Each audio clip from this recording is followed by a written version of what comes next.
Welcome back to the Gentleman's Gazette. In today's video, we'll be reviewing Minnetonka Moccasins, an American heritage brand headquartered in the same city we are.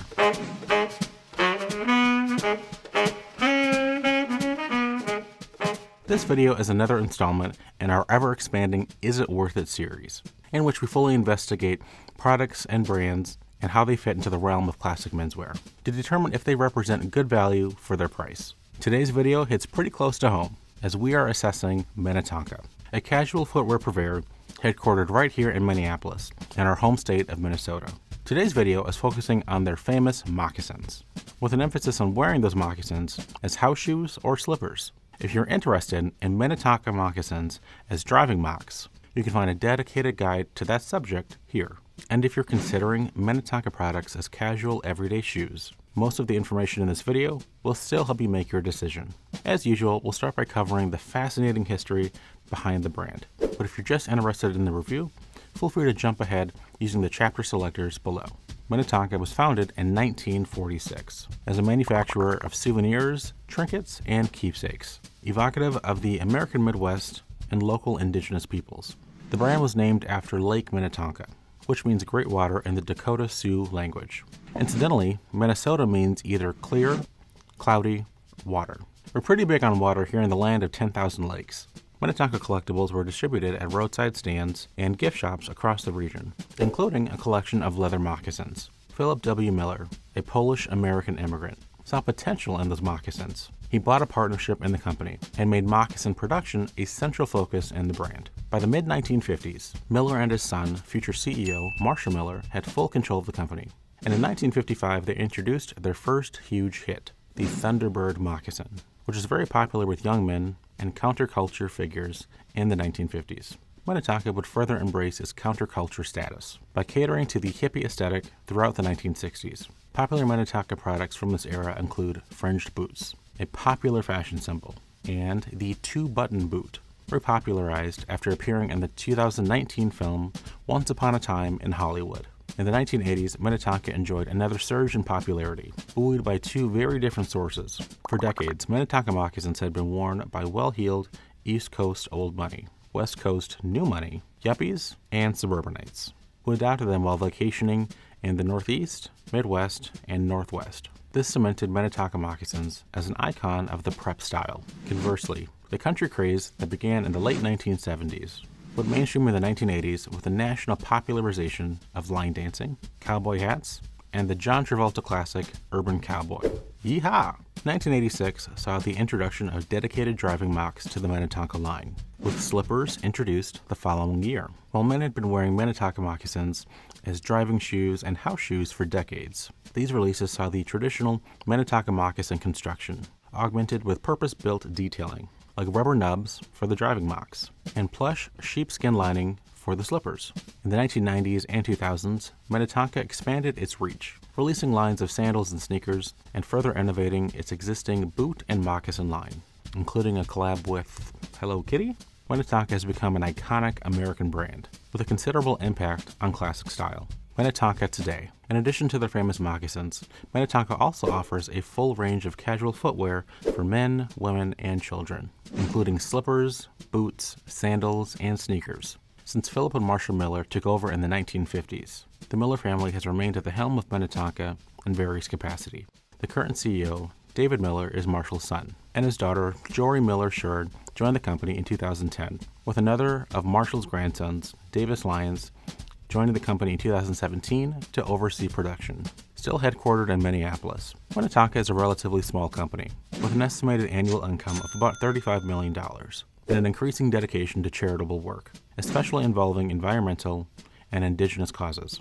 Minnetonka products are sold directly from its online store and through a variety of third-party retailers. Minnetonka Ethos. From its inception, the Minnetonka brand has emphasized its reputation for dependable, well-made, and for moccasins, durable footwear that is casual, comfortable, and laid back, with style informed by a rugged, genuine American aesthetic. For those of us interested in classic style, the clean lines, neutral color palette, and style heritage of Minnetonka moccasins offer several potential uses, including as a driving shoe, a casual summer shoe, or even a house shoe. The focus of today's video. Do any of us here at Gentleman's Gazette regularly wear Minnetonka moccasins as house shoes? Find out in this video when we reveal what we really wear at home. Before learning about particular Minnetonka shoe lines, let's take a quick look at how these shoes are made. Starting at the beginning, Minnetonka shoes are available in a number of upper materials, including leathers like cowhide suede, moosehide, deerskin, sheepskin, and Horween branded leathers, and various fabrics, from wools to synthetics, and even recycled materials like plastic bottles and cardboard. Interior linings available include natural materials like fleece or wool, and also synthetics like pile or Berber. These materials are sourced from tanneries in the Dominican Republic, Mexico, and China, then assembled in Minnetonka's factories. The main factory was opened in the 1990s in Santo Domingo in the Dominican Republic. Because Minnetonka owns this factory, they are able to control standards, costs, and working conditions, while taking advantage of the skilled labor available at reduced cost in this nation. Additional work is also outsourced to a Chinese factory in Shanghai, where conditions and quality standards are overseen by local agents. Most Minnetonka moccasins are made up of 4 to 5 individual pieces of material, with the sole and sides made from the same leather, stitched together with an apron. Laces usually made from rawhide or woven cotton appear on the apron, with additional decorative detailing like fringes and hand-laced plugs. As mentioned, actual detailing varies based on models. So let's make a quick overview of the Minnetonka slipper collection. The slippers most associated with Minnetonka are their Softsole line, consisting of a bare-bones design, with a soft sole made from the same material as the body of the loafer, and no additional outer sole, so they're intended mainly for indoor use. Variations include models that are pile-lined or sheepskin-lined. The Hardsole line is very similar to the soft sole, but with hard soles. Seems simple enough. Those hard soles are intended to protect the body of the shoe from wear and tear, making these shoes a great choice for indoor-outdoor situations. These soles are usually made from rubber and are available in pile-lined suede, sheepskin-lined suede with high contrast tartan fleece lining, and durable moosehide with sheepskin lining and bovine rawhide laces, a veritable turducken of footwear. Minnetonka also offers a double-soled moccasin with 2 layers of suede outsoles, combining the flexibility and lightness of a soft sole with some of the durability of a hard sole, although it is still recommended for indoor use. Other moccasin variations vary slightly in their appearance, with features like Berber lining, removable contoured footbeds, exposed lining, water-resistant treatments, and min tread outer soles, made from rubber and rice husks. Assessing the slippers. Now let's meet the slippers that I'll be reviewing today. And please note, this video is not sponsored. To fully explore all that Minnetonka has to offer, we're considering 2 pairs of moccasins on opposite ends of the spectrum. The simple and back to basics, leather-laced soft sole, and the fully lined rubber-soled sheepskin moose slipper. The leather-laced soft sole was first introduced in 1951 and is the standard of the brand, retailing at $59.95. It is made from suede with a padded insole and no additional lining or additional outsole. The laces included plugged elements around the apron are made from rawhide, with additional reinforcement stitched around the heel. It is available in 2 colors, brown and tan, and regular sizes 6 to 13. Today we're assessing a size 12 in tan. With its simple and unobtrusive design, this shoe stays true to the iconic moccasin look that is well established in classic style. Although limited, the earth tone color palette pairs well with casual outfits, especially those typical of warm weather. I definitely feel like this tan color is nice and rich and pairs quite nicely with contrasting colors in an outfit that I would wear casually. For example, dark denim, perhaps a white button-down shirt or a polo, maybe even with shorts. I think there's a lot of opportunity to wear this with a warm weather outfit into the fall time with some chinos or pants that are green or burgundy, other earth tones that might complement that tan. I think it's actually quite versatile. Some online commenters feel the proportions of these moccasins make their feet appear elongated and either too skinny or too wide. On my feet, I can say they definitely don't feel overly elongated, but I do feel like I do notice the slender portion of my foot at the ankle a little bit more, just with how I'm shaped, as opposed to making my feet look, to me, exceptionally much wider than normal. That's just my opinion, but I suppose depending on your foot size, ankle size, it might vary from person to person. I definitely feel that there is sufficient room in the toe area. If I was to wear this long term, maybe something that's a little bit wider might be a little bit more comfortable in the toe area. I don't believe I have much issue keeping my foot secure with the laces on the moccasin. For normal use, it's more than comfortable and definitely feels secure, like they're not going to slip off. I feel like the grip at the back of the heel is quite secure, especially when the shoe is properly laced and tied. I don't feel that the shoe is too tight, and again, it is a leather-based material, so I do feel that over time it will start to shift and get a little more comfortable as I break the shoes in, but I do wonder about how long-term wear it would affect the looseness on the sides around my ankle. As far as the fit goes, because my feet can sometimes lean on the wider end of the spectrum depending on the brand, this particular model, although wearable, I would probably want to explore looking at a size 13 just to see how that differs and gives me maybe a little bit more comfort, but this is wearable. So the shoe is quite comfortable. I can definitely see the appeal for wearing something like this throughout the day while at home, while relaxing. As far as arch support goes, it's not really built for someone who has a very strict arch requirement in their shoes. If that's you, you might want to explore looking for some other kind of external insert you can put inside of the shoe to give you that kind of support if need be.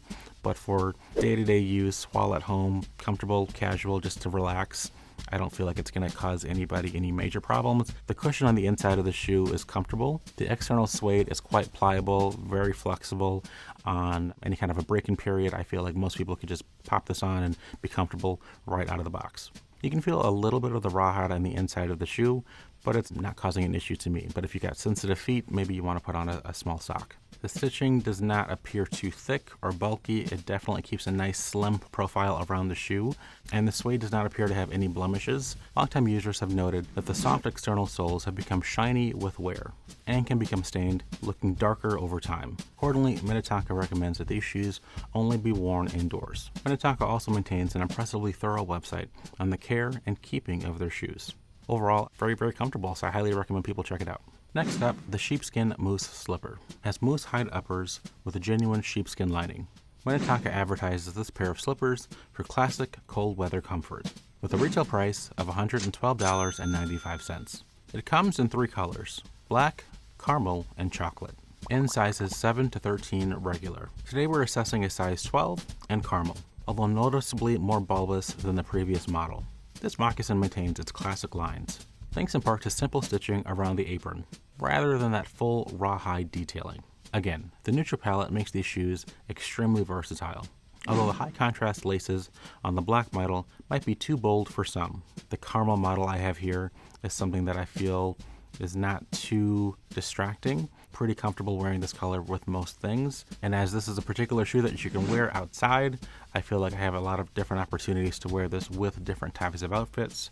Although the fit is a little bit similar to the last model, the extra plush cushioning of that lining on the inside does make it feel a little bit softer and just a little bit more comfortable initially. I definitely feel like there's still sufficient room for the toe area. Would I like it to be a little bit wider if I were to wear this long term for hours and hours and hours throughout the day? Yes, that extra lining, while providing warmth, does take up a little bit more room, but it does feel comfortable on my foot. Similar to the last model, around the ankle, it does start to feel a little bit loose even while laced around the ankle. It tends to be where my foot starts to thin out, and it's not a terrible thing. It doesn't feel uncomfortable. It's just something I noticed, especially when walking, when I kind of hit that bend in my foot. That's where I start to see a little bit of looseness around the ankle, but nothing that's making my foot pop out or feel uncomfortable. I feel like I've got sufficient support in the moccasins for general comfort. It's not necessarily something, like I mentioned before, that I probably think I would want to wear for 6+ hours without taking them off and letting my feet breathe, but I think that for a short time, no complaints on comfort. The moose hide does feel pliable and flexible with the foot. I don't feel like this shoe is going to have much of a break-in period. It seems like it's going to be quite comfortable for most people right out of the box. The sheepskin definitely improves warmth for the shoe. I think it's going to be pretty fantastic to test these out when it's cold outside. Now, the density and the neatness of the stitching that's used on this particular model is quite clean. It's a little bit thicker around the toe, which I know is that signature look, but as we get down to the sole area around the base of the shoe, it gets a little bit smaller and a little bit neater, which I happen to like a little bit more personally, but I can appreciate how the thicker stitch around the toe is part of its signature appearance. With its rubber sole, Minnetonka notes that this shoe can be worn outside under dry and relatively clean conditions. Long-term users generally agree that wear on these soles is similar to what you would normally see with a rubber sole, so only wearing them indoors will help the soles to last longer. Overall, I really enjoy this particular shoe. In relation to its previous model that we've reviewed, I feel like they're both of great value, but I can definitely see the ease of wearing this last model with the outsole and the sheepskin lining for warmth and comfort. So for me, that would probably be the one that I would end up purchasing first. I personally would highly recommend checking that one out. So are Minnetonka moccasins worth their price, or do these mocks deserve mockery? With a relatively low overall cost, classic versatile lines and colors, quality materials, and impressive range of options, we believe that Minnetonka is worth it, assuming of course that their laid-back and casual styling is in keeping with your personal style. These shoes are ideal for lounging or doing chores around your home, or even running errands. And because you can select particular linings, outsoles, and materials based on your needs, it isn't difficult to find the right pair for you. While you can find similar appearing moccasins for about half the price, the construction materials and quality assurance of Minnetonka justify this price increase. That being said, if you have slender or wider feet, it may be hard to find a good fit, although many online reviews claim that simply sizing down or up, respectively, will work most of the time. Also, if you prefer house shoes with more arch support or padding, the Minnetonka line probably isn't for you. And of course, if moccasins aren't your thing, these won't be the shoes for you either. Fortunately, you can always find a pair of house shoes more to your liking in our slipper guide. Armed with this information, you are now empowered to determine if Minnetonka moccasins deserve a place in your wardrobe as a slipper or a house shoe. Let us know in the comments what your experiences are if you own a pair, or if today's video has inspired you to acquire a pair of this classic example of Minnesota footwear to illustrate the versatility of Minnetonka moccasins as part of classic style. Let's see how I've integrated them into today's outfit. So for today's outfit, I'm wearing a tan colored polo from Ralph Lauren, navy pair of shorts, along with the Minnetonka moccasins, and from Roberto Ugolini, I have the Azzurro fragrance.